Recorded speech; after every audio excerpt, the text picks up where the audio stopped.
గారిని మాట్లాడాల్సిందిగా కోరుతున్నాను.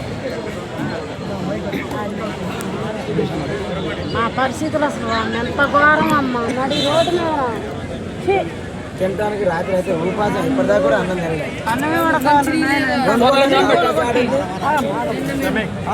ఎలుగుమట్లలో పేదల ఇళ్లను కూల్చివేత అంటే ఈ ప్రభుత్వం పేదల పైన అత్యంత దారుణంగా దాడి చేసిందని మేము భావిస్తూ ఉన్నాం. ఇవాళ ఈ దేశానికి స్వతంత్రం వచ్చి 8 దశాబ్దాలు కావస్తూ ఉంది.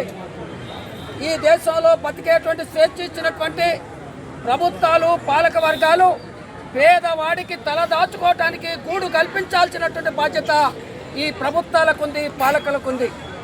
పాలకులు దాన్ని విస్మరించారు.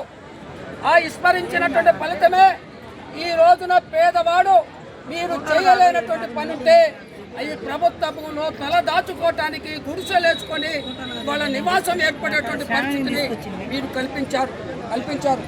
ఇట్లాంటి పరిస్థితుల్లో ఇవాళ ఈ ప్రభుత్వం అత్యంత దారుణంగా వాళ్ళ గత ప్రభుత్వాలు అనుసరించినట్టు వాళ్ళ ఈ ప్రభుత్వం ఎన్నికల నాడు చెప్పింది, ఇది ఇందిరమ్మ ప్రభుత్వం, ప్రజల ప్రభుత్వం, ప్రజాపాలన నిర్వహిస్తాం అని చెప్పినటువంటి ఈ ప్రభుత్వాన్ని నమ్మి మనం ఓట్లేసాం, అధికారంలో తీసుకొచ్చినటువంటి ప్రభుత్వం ఇవాళ ఆ రకమైనటువంటి మీరు ఇచ్చినటువంటి ఎన్నికల వాగ్దానాన్ని అమలు చేయాలన్నటువంటి పరిస్థితి కనపడతా ఉంది.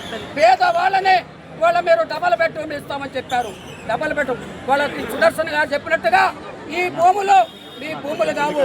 ఇవాళ ఆనాడు తెలంగాణ రైతాంగ సాయుధ పోరాటం ద్వారా భూస్వాములకు వ్యతిరేకంగా ఎర్ర జెండా పార్టీలు, కమ్యూనిస్టు పార్టీలు పోరాటం చేసిన ఫలితంగానే ఆ రోజు ఇవాళ ఆ భూములు వచ్చాయి. ఆ భూముల్ని పేద ప్రజలు వాళ్ళ తల దోచుకోవడానికి గుడి చేసుకున్నటువంటి పరిస్థితి ఉంది. ఆ గుడి చేసుకున్నటువంటి పేద ప్రజల్లో ఇవాళ వాళ్ళనే అక్కడ రెగ్యులేషన్ చేయకుండా ఈరోజు ప్రభుత్వాలు ఇస్తూ ఉన్నాయి. దేవాలయాల పేరుతోటి వాళ్ళ 100 ట్రస్టుల పేరుతోటి 100 ఎకరాలు ఇస్తూ ఉన్నాయి. దేవాలయాల పేరుతోటి ఈ జిల్లాలో కూడా వాళ్ళ నిన్నగాక మొన్న 20 ఎకరాల భూమిని ఇచ్చినటువంటి పరిస్థితి ఇచ్చాం. వాళ్ళ పేదవాడికి 70 గజాలు 80 గజాలు ఇవ్వలేనటువంటి పరిస్థితి మీరు ఎందుకు వస్తా ఉన్నారు? అవి ప్రభుత్వ భూములు. ఆ ప్రభుత్వ భూముల్లో నీకు చిత్తశుద్ధి ఉంటే ఆ పేదలకు అందించాల్సిన అవసరం ఉంది. వాళ్ళ అధికారులు వచ్చి చెప్తా ఉన్నారు, నీకు న్యాయం చేస్తూ ఉన్నారు, మొసలు కన్నీరు కారుస్తూ ఉన్నారు. నిజంగా మీరు అట్లాంటి పరిస్థితి వస్తే ముందే ఆ పేదవాళ్ళని గుర్తించి నిజమైనటువంటి అరువులను గుర్తించి మీకు ఇక్కడ ఈ భూమి సాధ్యం కాని పరిస్థితుల్లో ప్రత్యామ్నాయ స్థలాలు మేము ఇస్తాం, మీరు అక్కడికి తరలి వెళ్ళండి, మీకు సమయం ఇస్తాం, ఒక 6 నెలల సమయం ఇస్తాం, తరలి వెళ్ళండి అని చెప్పి పంపించుంటే ఇవాళ ప్రభుత్వ మాటల్ని, అధికారుల మాటల్ని మనం నమ్మేటువంటి అవకాశం ఉంది. కానీ కేవలం మంది వాళ్ళ మభ్యపరచడం కోసం అసలు కన్నీరు కార్చే పద్ధతుల్లో వాళ్ళ పాలకులు, ప్రభుత్వ అధికారులు ప్రయత్నం చేస్తూ ఉన్నారు. దాన్ని మనం ఏమాత్రం నమ్మటానికి లేదు. పేద ప్రజల పక్షాన సుదర్శన్ గారు చెప్పినట్టుగా తెలంగాణ రాష్ట్రంలో అనేక కేంద్రాలలో పేదవాళ్ల పక్షాన నిలబడి లక్షలాది కుటుంబాల్ని ప్రభుత్వ భూముల్లో ఇళ్ళ వాళ్ళ గుడిసెలేపించి వాళ్ళకి రెగ్యులేషన్ చేపించేటువంటి పాత్రని నిర్వర్తించింది ఎర్ర జెండా పార్టీలు, వాళ్ళ కమ్యూనిస్టు పార్టీలు. అందుకనే ఇవాళ కేవలం ఖమ్మం సమస్యగా మేము చూడటానికి అవసరం లేదు. ఇది తెలంగాణ రాష్ట్ర పేద ప్రజల సమస్యగా మేము భావిస్తూ ఉన్నాం. అందుకనే రేపు అవసరమైతే ఇక్కడ న్యాయం జరగని పక్షంలో రేపు మార్చి నెలలో 15వ తారీఖు నుంచి ఇవాళ తెలంగాణ రాష్ట్ర శాసనసభ సమావేశాలు నిర్వహిస్తూ ఉన్నారు. ఖచ్చితంగా ఇవాళ కమ్యూనిస్టు పార్టీల ఏకైక ప్రతినిధిగా ఉన్నటువంటి కోనమనేని సాంబశివరావు గారు ఖచ్చితంగా ఈ అంశాన్ని శాసనసభలో ప్రస్తావించి ఖచ్చితంగా పేదలకి న్యాయం చేసే దానికోసం కూడా తన పాత్ర నిర్వర్తిస్తాల్సిన అవసరం ఉంది.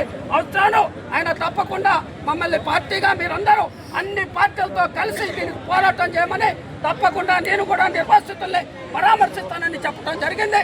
మీరందరూ ఐక్యంగా ఉండి వాళ్ళ సుదర్శన్ గారు చెప్పినట్టుగా వాళ్ళు వేసిన వాళ్ళు ఎక్కడ ఉన్నారు, ఇక్కడ ఏం జరిగిందో అనర్హులు ఉన్నారని వాళ్ళ ప్రభుత్వ అధికారులు, కలెక్టర్ గారు చెప్తా ఉన్నారు. నిజంగా మీ చేతుల్లో అధికారులు ఉన్నారు.